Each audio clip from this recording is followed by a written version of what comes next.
Yeah. So, Frank Castle, welcome to Grand Rapids. Welcome to West Michigan. So glad that you made the trip, man. Obviously, we've known each other since back in the early 2000s and our days at Covidian, Yeah. and just coming full circle. Just want to welcome you to my hometown. I'm glad that you flew in, and glad that we get to spend a little time to talk about our work together, about what's going on with you, and hopefully provide an offering, right, for other folks to kind of learn from your experience, a little bit of our work together, and just have a conversation, man. Chop it up a little bit. Yeah, So 100%.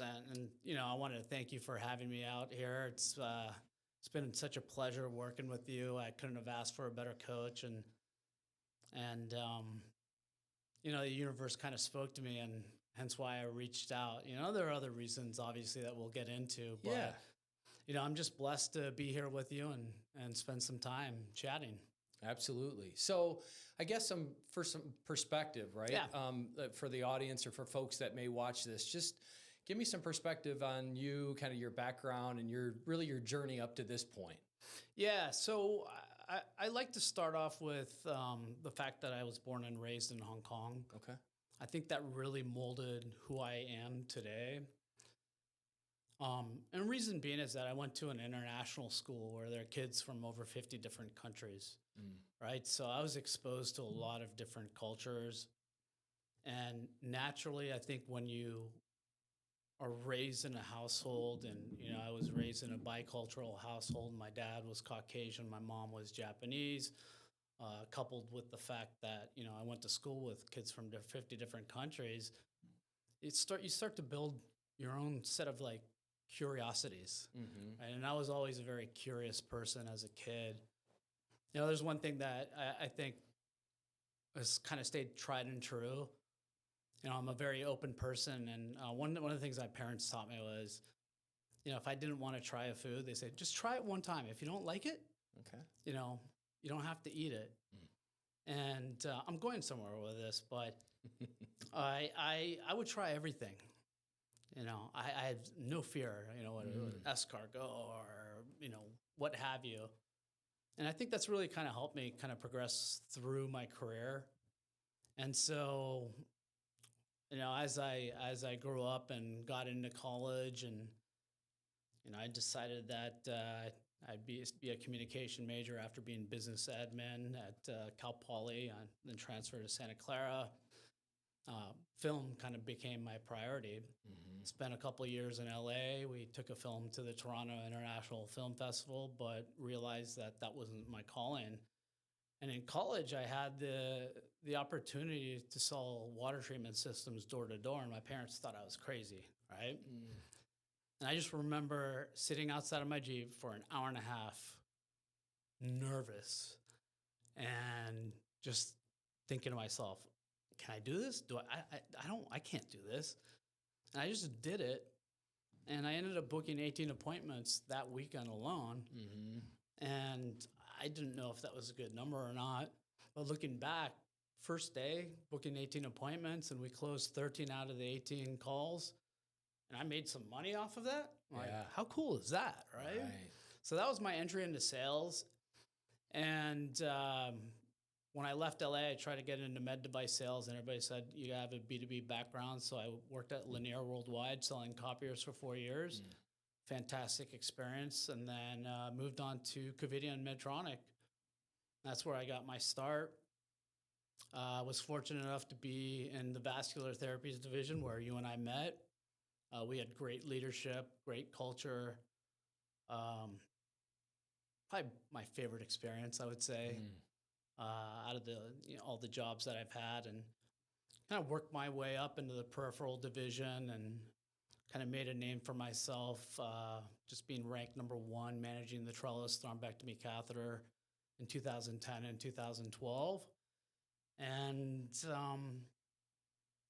in 2014, I moved to New York and got into urology, built some really solid relationships, took a hiatus off to run my own business with my best friend, Howard Liu, who's just a genius. He's been a mentor in my life, made a big impact.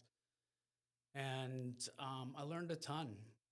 I think that was a great experience, which we can talk to later if you want. But running my own business like really changed my life and my perspective, and I was able to get back into medical device sales in 2021 with a different perspective, which kind of allowed me to really dissect a lot of things, such as training programs and find different holes in businesses, because that's what you kind of do as an entrepreneur. You're always pivoting and finding holes and reworking your pivots to be a little bit more successful. And yeah, in 2023, I had a life-changing event, and my mother got sick, and I had to make a decision. Right, I was working in med device sales, and my mom got sick. She took care of me, for the majority of my life. My brother and I mean, she was a great mom. And I decided to up and move to Japan and take care of her until she passed.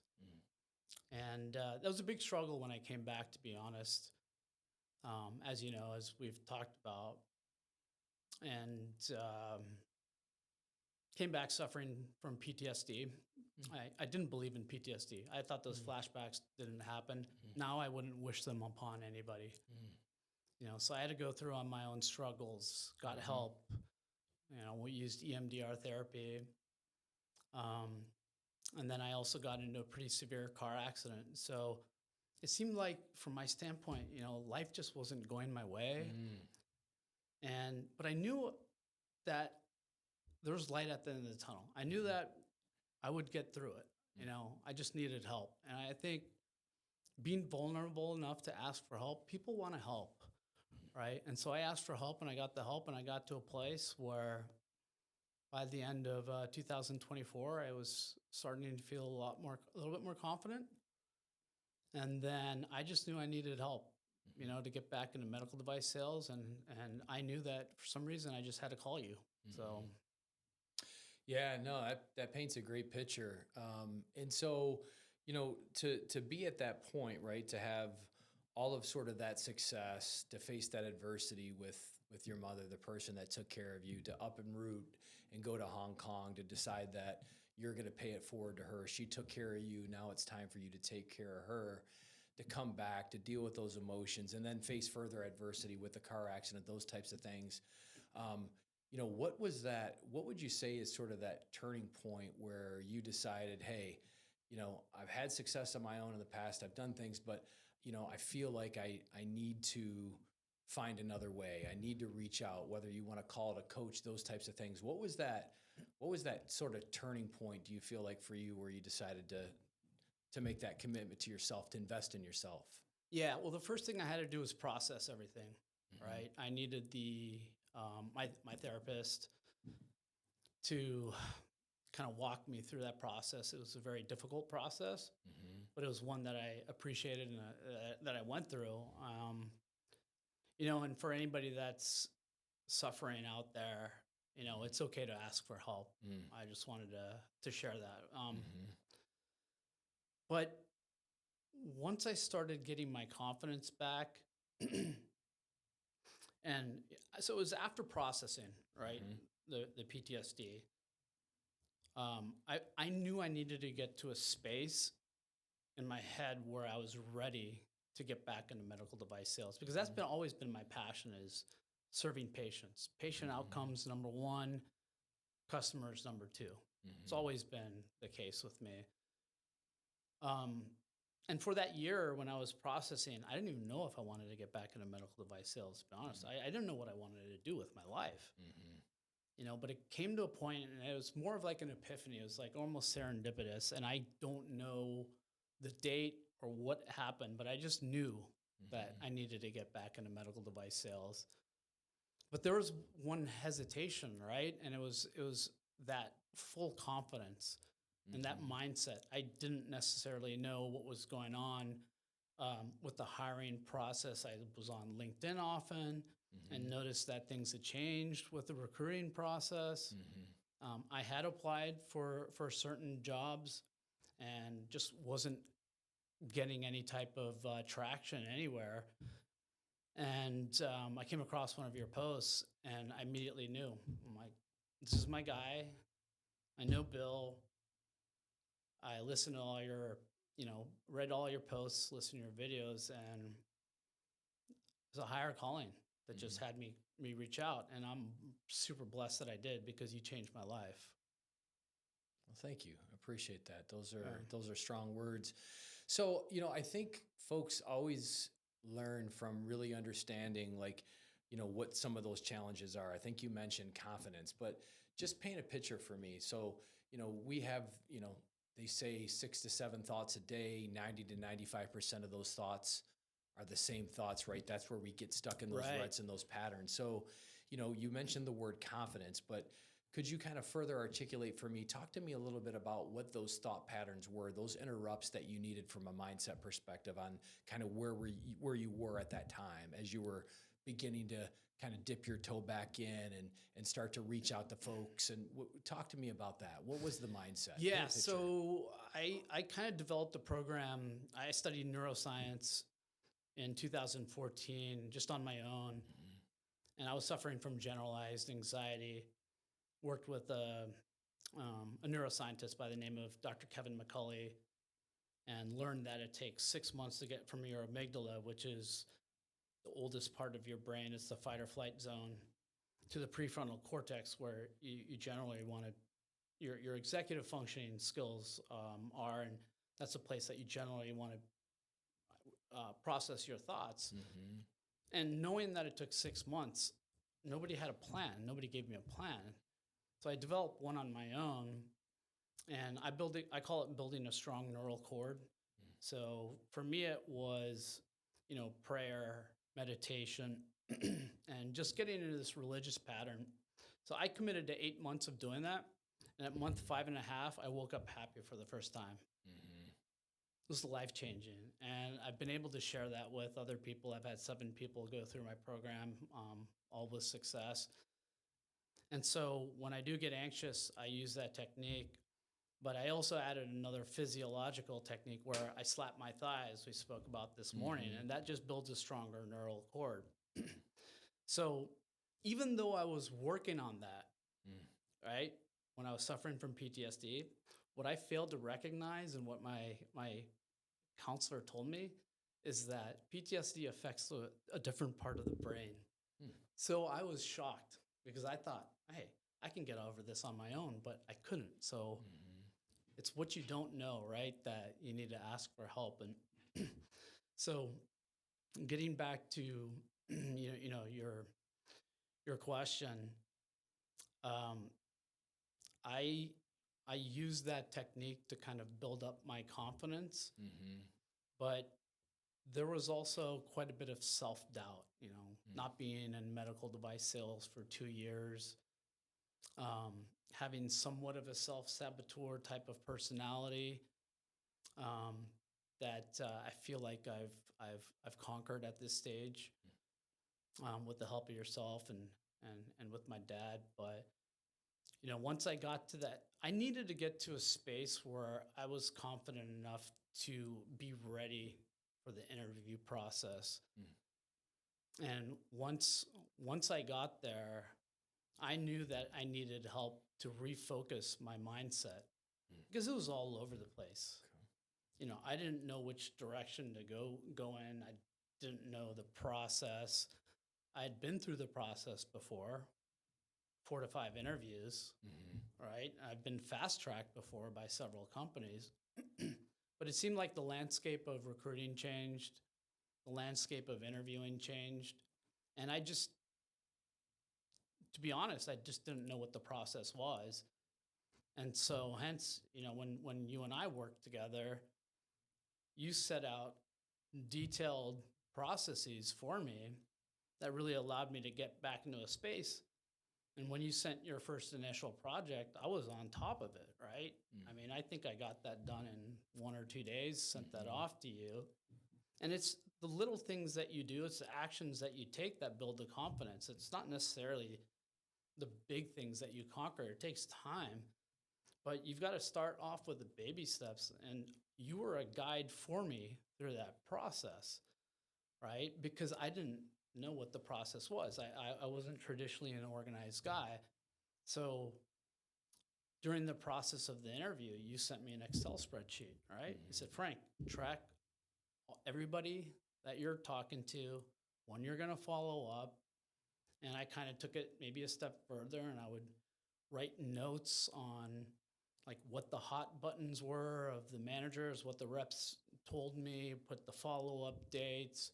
And that's what really kind of changed the game from an organizational standpoint, especially in today's market. Mm-hmm. If you're not organized, I think it's really challenging to land a job. Sure. And it's super important. I mean, I've always been good at follow-up, but having that spreadsheet, is something that like I can take on to my career and use as well. So.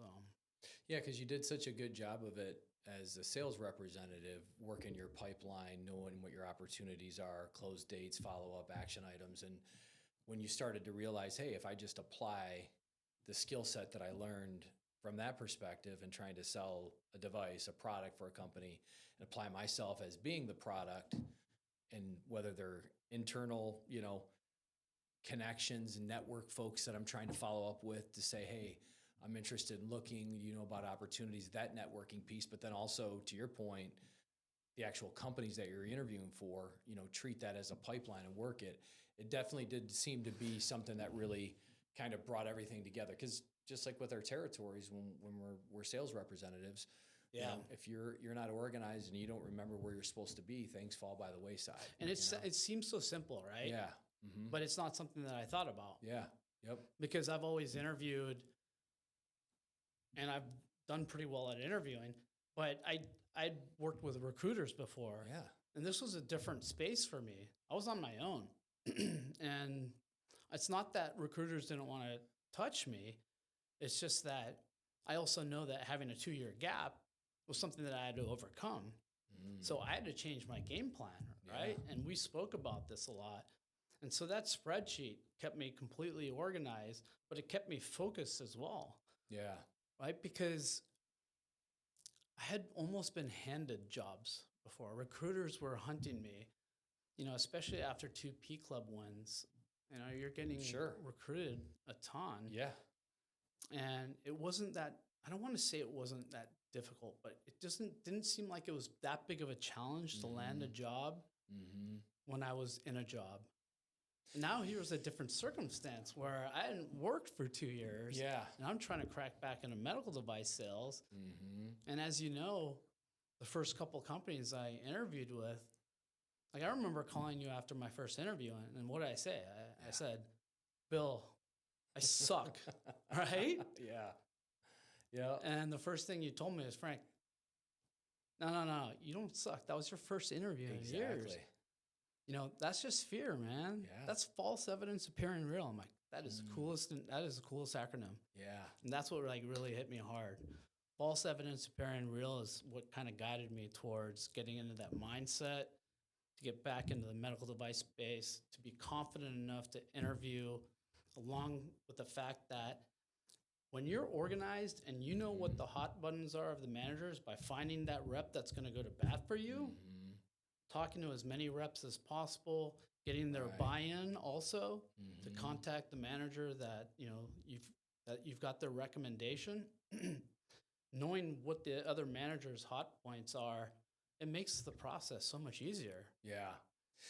Well, and so it's interesting because the paradigm shifted for you, pre-2023, before a major life event of your mother dying and you going from a job that you were actually on pace to win P Club again, leave that job and move to Hong Kong. Fast forward 1.5 years when you're ready to get back in, when the dust settles, you're coming from a different place, right? You're coming from like a little bit of a place of worry, fear, scarcity, because you're not necessarily getting recruited. Now you've got to not reinvent yourself, but you need to articulate a story, right? Because the story before was like, they're calling you, your P Club, and now it's different. So, you talk tactically about, the spreadsheet. You talk tactically just now about, you've done a really excellent job of as you went through opportunities, identifying folks in the organization that aren't the hiring manager, i.e. some of the sales reps or other people that were in your network, Yeah. and really understanding what makes that culture tick. Was it going to fit for you? Those are good things. But besides that, what would you say when we first started working together, from that first interview that you got when we were working together, where you called and said, dude, I suck and whatever, to things started to, interviews started to click up, you started to get more calls. What would you say, besides the tactical things that we started to work together, from a mindset perspective, what do you think changed?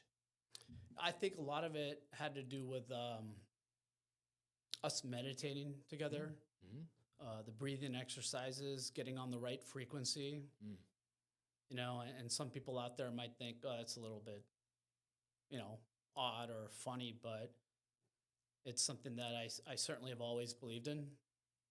I believe that there's a God out there, and I believe in universal energy. And it's been proven by Dr. Joe Dispenza, right? And meditation groups and changing frequencies of static objects. So now that it's kind of been validated, you know, even though I've really believed in this stuff since high school, when I read this one book, of course I forgot the name of it, but it was more of a spiritual journey that I think you and I really aligned on that from the first call. So let me take a step back here. Okay. So vulnerability, I think in America, is sometimes seen as a weakness, whereas I look at it as a strength. But I always tell folks, like, you've got to be vulnerable with the right people. And on our first call, I was pretty vulnerable with you. Right? I was crying. And there was no judgment from your standpoint. Yeah. And so I felt at peace. I felt comfortable talking to you. And so there's that comfort zone there that really allowed me to be myself with no judgment, with you absorbing that and then helping me to reframe it, right? And having that confidence in somebody that you can trust is massive, because I believe that you've got to pick and choose who your mentors are, who your friends are that you can dump on, for lack of better words, your friends that are going to be your supporters, right? And you kind of encompassed all of that. And so after that call, I knew that I hired the right person. But just even after that first call with a lot of the talk tracks that we talked about, and I'm a big talk track guy. You gave me a lot of talk tracks that really helped reframe my mindset.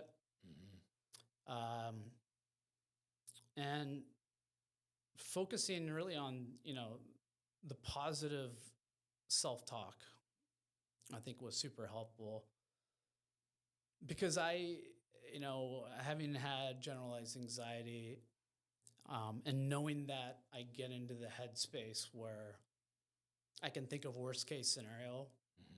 And it's like, you know, it's like we've talked about it today. I'm batting 100%. You know, if somebody has anxiety, I know they're replaying the same video over and over and over. So when I get that, it's like, I've got to use my methodology to get out of it, and I can get out of it relatively quickly. But, you know, in the last year, it was like a big struggle. And so I also needed help getting out of my own head. And, you know, you really gave me the tools, and we talked a lot about spirituality, you know, connection and grounding and frequencies. And that really all aligned with me. And, you know, it took me to a place where I knew I was going to get, like, it went from being, I sucked to I knew I was going to get a job, you know. And I think we're going to delve a little bit more into that, but we are. So, I mean, let's fast forward. I mean, let's just go right to it. I mean, that, you know, spoiler alert, you landed a great new job. It all came to fruition. So talk to me a little bit about that moment. What was it like? You know, where were you at? Like, talk to me about the process of getting that offer. Yeah, I happened to interview with a gentleman Mark Billings, and he and I just hit it off right away. I knew from the first moment that this was a manager that I wanted to work with, and learn from. Um, I think management is, really key to your success, in that if you have somebody that's supportive and direct, that's the type of manager that I gravitate towards, somebody that's willing to teach, somebody that's also willing to listen. And he had every single one of these qualities, and I know that I'll be set up for success because of him. And he's already demonstrated that by being fully transparent, going to bat for me. But so it was kind of funny. I had my final interview with Mark on August 6th, which was my dad's birthday. And I wanted to actually be out in Idaho to visit my dad for his 85th birthday. And, at the end of the interview, I'm trying to ask for the job, and Mark is, saying, well, I can't really, make you the offer. And so I used one of my lines I used in Medtronic when I first interviewed there. I'm like, well, if I were younger, I would tell you, Mark, like, you're going to have to call security to get me out of here, but I'm not going to do that to you. And then Mark said, just trust me, you're in a good position, Frank. Mm-hmm. And then that turned into, when can you start? Right. Right. And then I started getting the feeling like, I think I've got this. And, some of the reps at the company had told me that I was the leading candidate, Mm-hmm. but I never take that, for face value. Me, it's like, I'm going to grind and grind and grind and be as professional as possible. And I actually showed up a half an hour late to that interview. There was so much traffic in Manhattan, but I didn't let that affect me. I went in, I said, just stay focused. And that's where I think, you certainly helped me out, because I was able to drown all that out. But because I stayed in communication with him, and I think this is a key thing, right? Just communication is key, like, especially in sales. Yeah. And I stayed in contact with him. I showed him posts of where I was, and I got rerouted 8 times. What should have been a 29-minute drive turned into an hour-and-a-half drive. Yeah. And he was just so pleasurable. The first minute I meet him, I'm not thinking worst case scenario, which was cool for the first time. I'm thinking, I'm okay. I've got this. I communicated with him. What's the worst that's going to happen? Right. And these are all the things that, like, we talked about and you kind of coached me on. And it kind of set the stage for a really nice conversation that we had. And he had asked the behavioral questions, and but going back to, the end of the interview, it was kind of funny. And then Mark said, well, let me get in touch with HR, because he said, I'll call you the next day. I might be able to get back to you by the end of the day. So I had actually already booked some appointments with physicians and urologists that I knew. I invited Mark to come out and visit with one. And so I was out there heading to South Nassau to visit with a doctor, Dr. Michael Herman, who fantastic physician. And, I would consider him, we've a really good acquaintance, but maybe a little bit beyond that, where we talk about our hobbies. And it was interesting, because on the way there, I get a call from Mark. And he said, Frank. And I said, how are you doing? Mark is like, how are you doing? I said, oh, good. I'm on my way to meet with Dr. Herman, and just like talking a little bit. And he's like, I'd like to make the offer to you. And my first words were, oh my God, thank you so much, Mark. And I literally started crying. And I'm like, sorry, Mark, I didn't mean to get emotional on you. Yeah. It's just, I've been through a lot in the last 2 years, and I just so very much appreciate you giving me this opportunity. And it was neat, because it was something I felt like I worked for. Not that I didn't work for other jobs, all right? But the process to me seemed like It took a long time.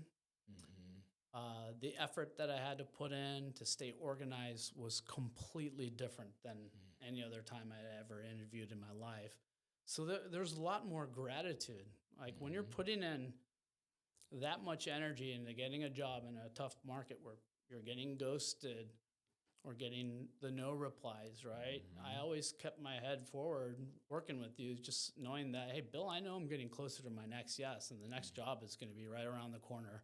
Mm-hmm. And it literally was, right? I think the day that I said, I suck, to you reframing my mindset to, hey, it's just false evidence appearing real, buddy, Right. to my mind reset that day, it was like off to the races. Mm-hmm. And I, I I'm so blessed to have this opportunity to work for Mark. I'm so much looking forward to getting out there, and I've got a strong list of physicians that I already know that I'm hoping that I can make a meaningful impact. Mm. That's there's so much to unpack there, but one thing that I wanted to touch on, you talked about it briefly, in using this sort of forum, this podcast, if you will, to be an offering to let others learn, right? To maybe gain a nugget for folks that are maybe going through transition, that have been out of the industry and are looking to break back in, or maybe they've been in a situation where they've had a reorg, a riff because of consolidation, whatever it might be. One of the things that I think, besides really your track record and the P clubs, the way you articulate yourself, all your experience, your drive, the way you work, all of those things, the organization, the vulnerability to decide to open up to me about truly what was going on so we could get the root out of it. Those are all great things. But one thing that I wanted to ask you about that I thought you did a really great job was creating those relationships within those organizations with individuals that were reps, corporate accounts, other area VPs, or people that were in your network, right? Yeah. So tell me a little bit about kind of what you did there, what your strategy, because I know that was actually sort of a big part, whether you want to divulge names or not, I understand, a big part of your success in this particular job. Certainly got you close and where you were at with others, but with this particular job, talk to me about that process, what you did, and something that other folks could maybe learn from. Yeah, so I talked to you about this a little bit earlier. I feel like when you're a sales rep, you're somewhat of a sleuth, right? Mm-hmm. Especially when you're starting off in your territory. You've got to do a lot of detective work or discovery work. And I think I don't know if it's missed with people that are looking for jobs. I see a lot of posts um, that I never really paid attention to on LinkedIn where people are, I got ghosted 613 times. I sent in 1,000 applications. I didn't need to send in 1,000 applications, right? Because that's just throwing darts. I wanted a more targeted focus. And so I had to become a detective, right? Mm-hmm. So what I would do is I went to the company on LinkedIn. I found a friend of mine that I worked with before, reached out to him. He became my initial coach for the interview process, gave me great feedback, told me what the hot products were. But I had to ask questions, right? Part of discovery is being Socratic. And if you're not uncovering the needs, you're just going to get surface level answers from a lot of the folks that you try to network with. So try to, ask, maybe that's not the best way of phrasing it. What I did was I tried to ask impactful questions, such as, you know, what, what's the significance of this product over this other product? You know, what do I expect in the territory? And questions that are just open ended, Mm. I think are super important. What's the impact of this position if I were to exceed quota? What are the expectations of the company? And once I gathered a lot of that detail, so I'm very detail oriented when I'm talking to somebody. I like talk tracks, as I said. Mm-hmm. So I would write down Bart's talk tracks, feedback, then would go back on their LinkedIn site, um, sent probably 8 or 9 messages to other reps, as well as some of the clinical technicians, some of the marketing folks, and I had 3 reps that I spoke to on top of that. One was a former territory manager at Agility, who was actually in my territory, Okay. and that was probably the most impactful because I interviewed with him in my second interview, and great guy. But when it came down to the final interview, that was really key because he had Mark's ear. If he was in part of the interview process, I knew that he was key to my role, and validating my role and validating me for that role. So I really picked his brain a ton, and I drilled him on, questions from anything from compensation to, what's Mark's hot buttons. He told me what Mark's hot buttons were. It's cryoablation. Mark had a background in cryoablation. That's what Agility had purchased, was Mark's company. So that's kind of Mark's baby. So I knew that going in, and just utilized those talk tracks, during my final interview. And you can see it in somebody's eyes. Mark's eyes, if somebody's eyes are closed, you can tell they're a little bit skeptical, but his eyes just kept getting wider and wider and wider. And I knew that I was hitting on all his hot buttons. Had I not reached out to, Tom and Bart, and 2 other reps that I spoke to, who knows where I would have been. I think I would have been okay, but I certainly would not have gotten the feedback that I got. It was all positive, and that's the thing I love about this company.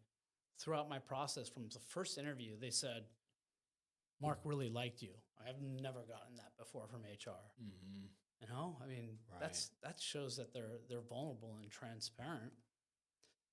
But I think the big keys is, finding out who's in your network.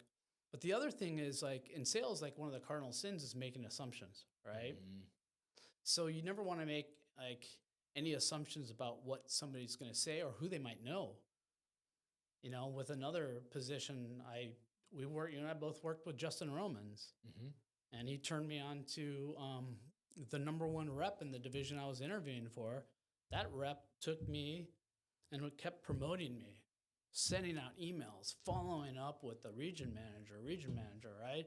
And I got down to the 5th interview, and it's kind of in limbo, or I don't know where things stand. But I think when Mark and I really connected, and I knew that he was the right manager, I knew it was a position for me. And it wasn't about the money, because I was interviewing at companies with higher, at plans. But management is so key, and especially at my age, it is about the money, but it's also not. I want fulfillment in my job, and fulfillment, I think, is going to come from somebody that's supportive and direct. Mark is very real, but he's also one that I know that's going to go to bat for me.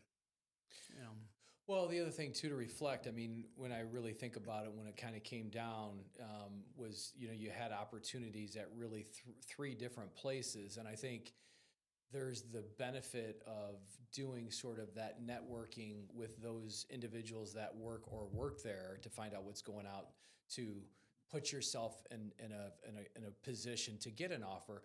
But there's also the value of really understanding, the different cultures, the different ins and outs, what's happening with the comp plan, what's been going on over the last 2 years, how many people are making their number, right? Yeah. I mean, is 10% of the field that quota? Has it been a struggle?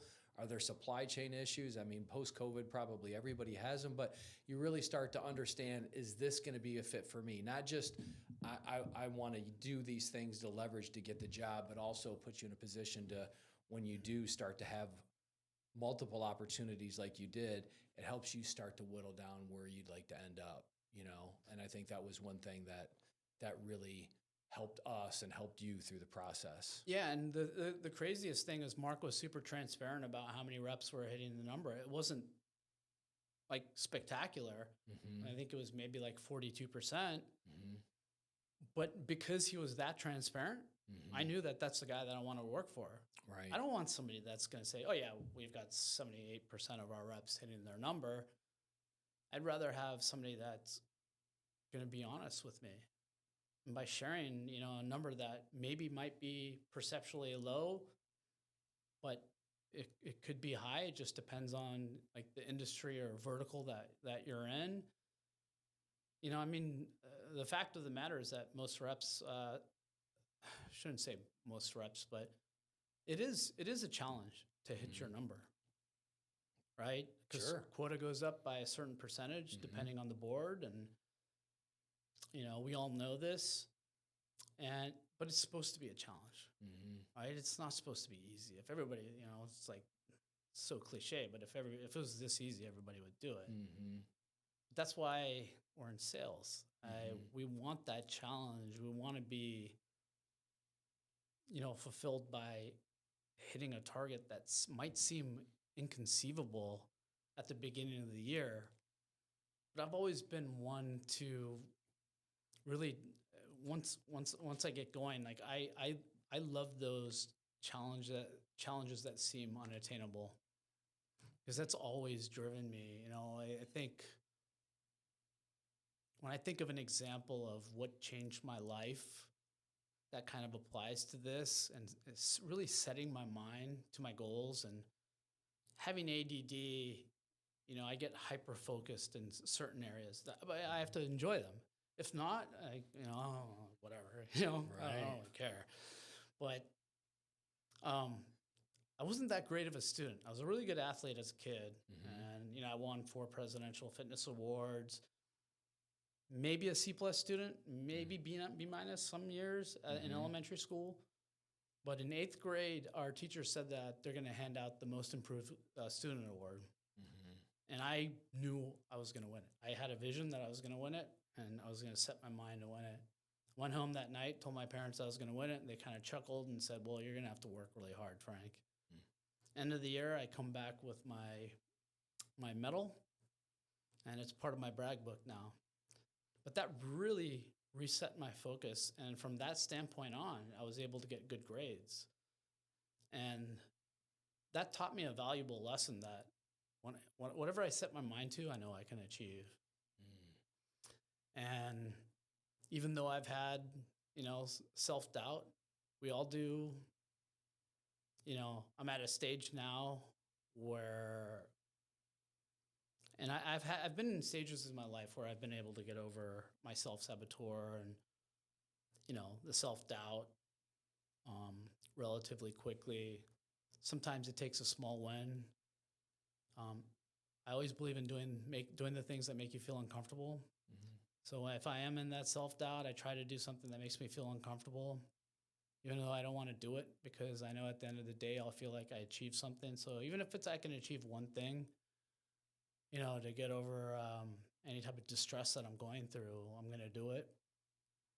And, working with you just really helped me meet those challenges, but with a lot more confidence once you kind of reset my mindset, by working on different skills such as, connecting with, the energy, frequency, you taught me a ton about. And I just needed to kind of redial that frequency. It was off a little bit. Yeah. So just like minor tweaks until you hit that frequency where, man, radio's on, buddy. Right. It's coming through loud and clear. Yeah. And it was a culmination of the organization, the tactics of reaching out to reps, my connections. And when you start that process, you're automatically going to start building confidence. Because whenever you start building support, your confidence is only going to go up. Yeah. And I think that was like a major key, especially with the spreadsheet that you sent me. Because as I was reaching out to more of my connections, getting buy-ins, and saying, hey, do you mind reaching out to the manager? And they would reach out to the manager. Your confidence can only grow at that stage, because even though it's validation, it's also the work that you put in to get that validation. And it takes effort. And it got to a point where, yes, I had 3 opportunities, but it was also something I worked really hard for. Right? You've got to put in the effort to stay organized, to stay on top of, like, it's not just putting together a spreadsheet. You know, it's updating your spreadsheet after every single call, because you're going to forget what somebody said. And I stayed on top of that. And after that first day, I saw call. I was pretty much on my game after probably about another session with you. And sometimes it's just talking things out. You know, sometimes it's just being vulnerable with you, Bill, and you listening, and then you'll give me advice, and it'll hit me. And it's nice to be in a safe place, a safe zone, which you allowed me to be in, but also give me feedback. And your talk tracks were so on point. My talk tracks during the interview went from here to here. I wrote down every single one of your talk tracks. You know that I listened to every single one of the videos. Right. Yeah. You know, and I would rewind. So that's the other thing too, is like, a lot of people, I don't know how many people actually watch the videos that you send, but I mean, recordings are key, right? It's like when I played tennis, my dad would film me. He would hire my tennis coach to come over to our house and analyze my play. And we would re-strategize. Oh, your footwork is off here. Well, it's the same thing, right? When we're on call together, I've got to review what we talked about, because I'm not going to remember everything. So I'm sitting there spending 3 hours going through an hour video, because I'm having to rewind, write, because I know that if you actually handwrite something, you're going to remember it more than typing it out. Yep. So that was another key that I added as well, was handwriting what your talk tracks were, and I incorporated it all in my interview. I mean, we worked on my talk track, right, for a good 2 weeks probably. We did, and I think that's what it sums up. I mean, whether it's sports, you can use whatever analogy you want. It's about getting reps, right? Yeah. If you want to hit a baseball, you want to get better, you got to do those things. You got to get the reps, and it's important to note that, you know, the videos that you're talking about were the recordings from our coaching calls. Yes. And what you were watching back wasn't necessarily my talk track. This was you know, talking to you about you and your story, right? Who you are, the value that you bring, what you're looking for an employer, kind of that first kicking off point of an interview. Tell me about yourself, those types of things. And that's what you really fine tune, and doing the work and watching those things and really understanding how the narrative looks, and sometimes letting other things get in your way. And you're like, I wasn't in a great space that day. I didn't mean to say it that way, but to really use that repetition, you know, that was really important. So I know for me, I have some thoughts, but I'm curious for you. What do you think through this process, through the last, 4 months now? What do you think that you learned about yourself? I learned a ton about myself. So, I mean, I could sit here for another 2 hours. I know, but you know what? Try to, like, when they say like one thing, like what, I mean, if you had to like just from your gut, what do you think is the biggest thing that you learned about Frank Castle? Yeah, I learned that Frank Castle does not have to have self-doubt.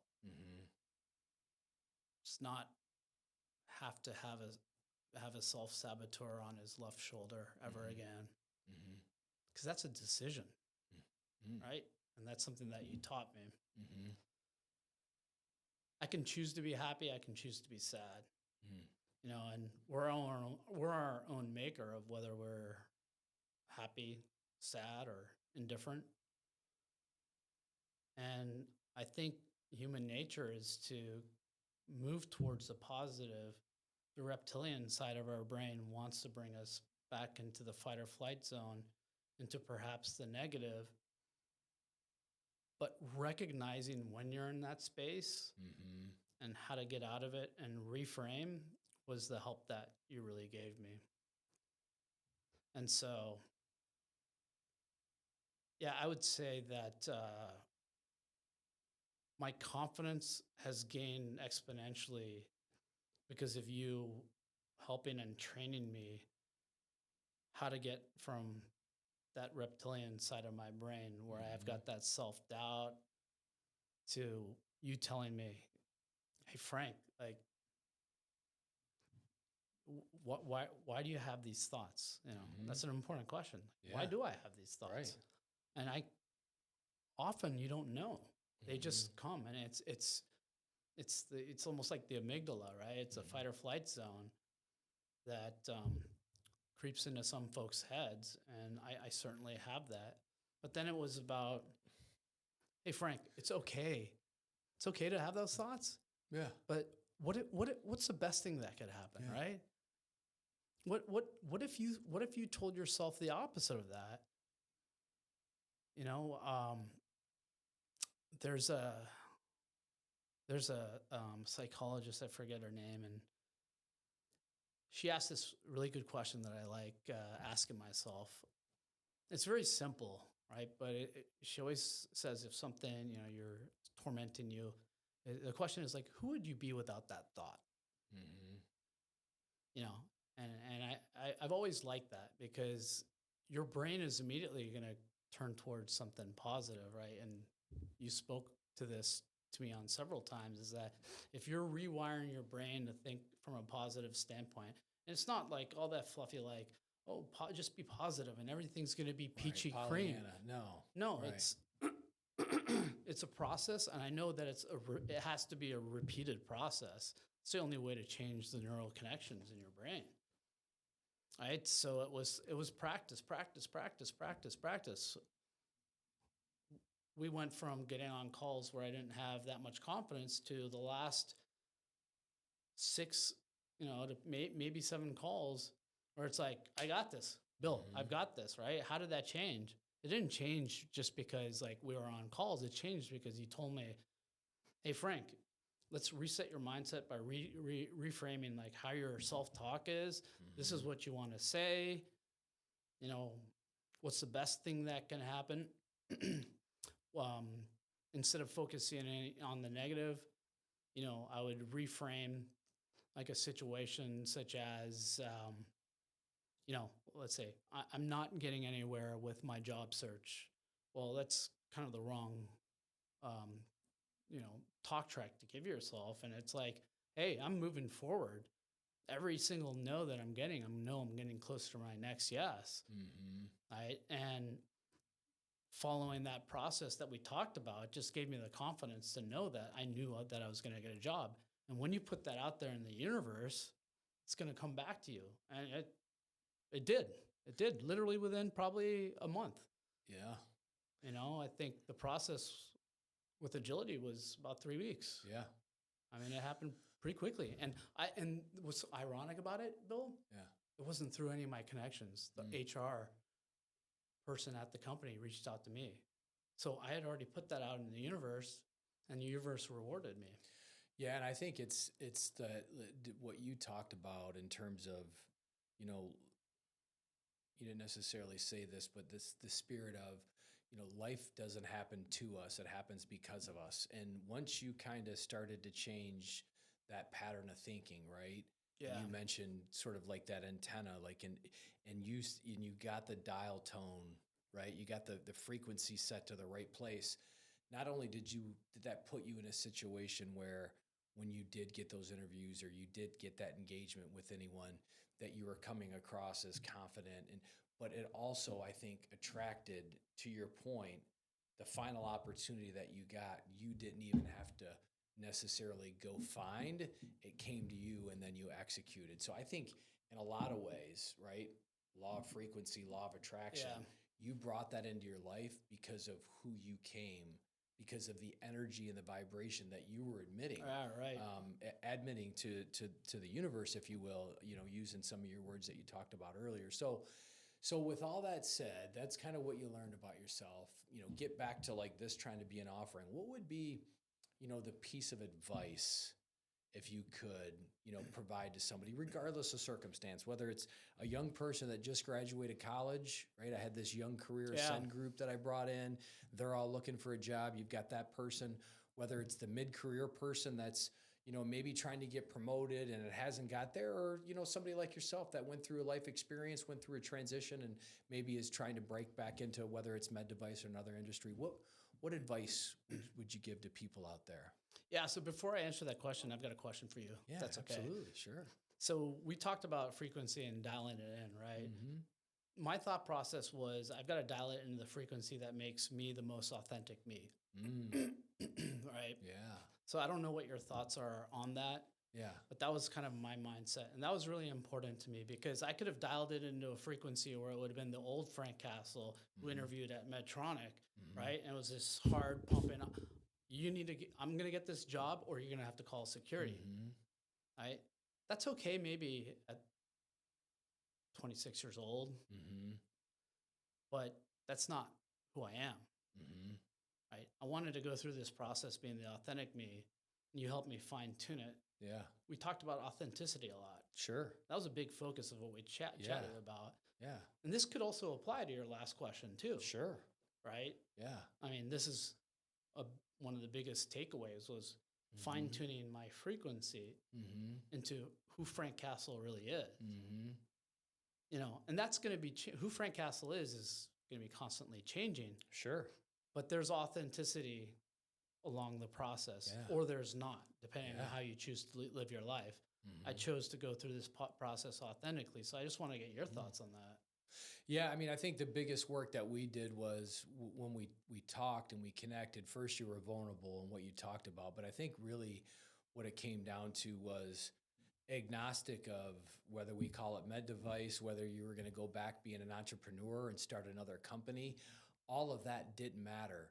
What we really did was we fine-tuned sort of your MVP process, right? Yeah. Not to be a commercial here, but MVP for me and my organization and what we really try to bring people to before we try to steer them to one thing or the other was, what's their MVP? What's their mission?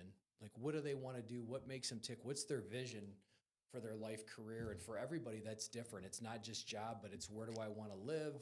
What's my family situation? Do I have kids? Are we going to have kids? Or am I married? All of those things. What's that vision for that life? And then what's your principles? What are your values? And that's really, I think, where we kind of reset it to say, what's Frank's values? What does he want? What's it look like? And as we worked on that for call 1, call 2, then we decided, you know what, where I'm at and with this current stage, my experience, what I'm positioned to do right now, it makes sense for me. I feel that strong need to get back. I think I have still a lot left in the tank for med device. And then there was that jumping off period. So yeah, you're right. That was the biggest thing, was like just really defining like what's important to you. Yeah. Because you went through a transition where like you had some real life moments with your mom passing away and being in a situation where you're in a car wreck, and we don't have to get into all the details of that, but it makes you question your own mortality, right? Yeah. How am I going to? And so we really kind of worked on that piece first before we got into some of the tactical things on, where we going to dial up the LinkedIn profile and what's the resume look like. Let's go internal. Let's figure out where's your imagination at? What's your intuition? What's speaking to you? Let's tap into that, not what we care about what other people think. Yeah, and I think, I forget that. And I'm glad you brought that up because I would say, anybody that's struggling with anything in life, I think could benefit from you, because when you focus on, the authentic values and principles that you care about most, the answer is going to come in regards to what you want your career to be. Because you're right. Like, I was considering opening up a baseball card store, right? And I didn't know if I wanted to get back in medical device sales. That's what I said coming in. But once I did my value proposition, wrote my story, right?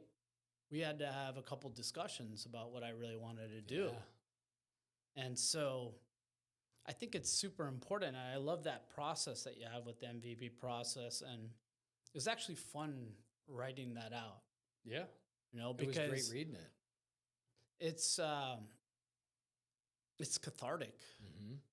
And when, I don't like attention that much, and I don't like talking about myself. I'm relatively private, but here I wanted to be as vulnerable as possible Yeah. for people to get some takeaways from. But you gave me a safe space to be and share as much of the vulnerable stories that I had in my life, Fears.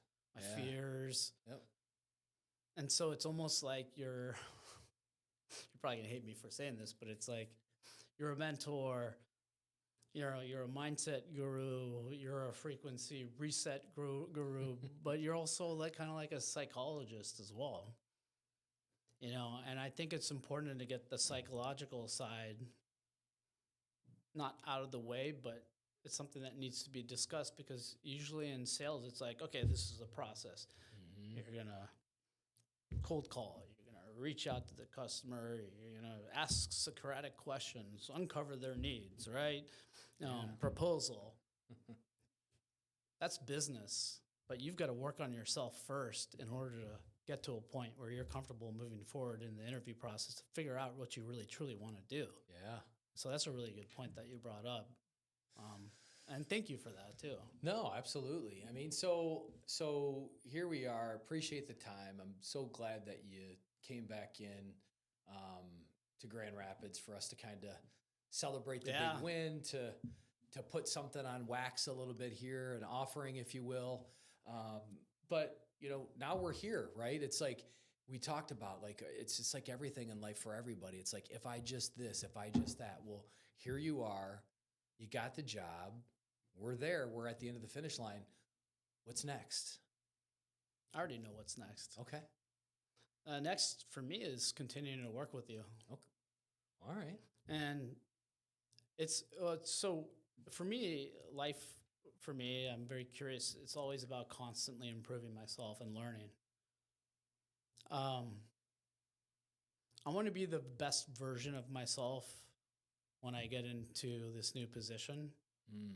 And it's important for me not to use you as a checks and balances, even though that's part of it, Mm-hmm. right?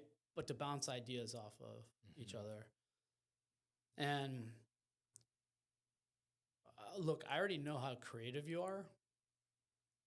Just from going through the interview process, I can't even imagine the creativity when I get into my concepts of how I want to attack my territory. I know that there's going to be value that you're going to add. So I know I'm going to make way more than what I'm spending on working with you. So as I told you this morning, like I want to continue working with you, and the job will take care of itself. I have the contacts. I've got a good work ethic. Mm-hmm. I'm not a pushy salesperson. I use my anti-sale methodology, Mm-hmm. which I know we've talked about, which a lot of reverse psychology, knowing when to move on, earning the right to pitch, breaking the barriers so that you can earn the right to pitch, et cetera, et cetera. Those are all skills that I can fine tune with you.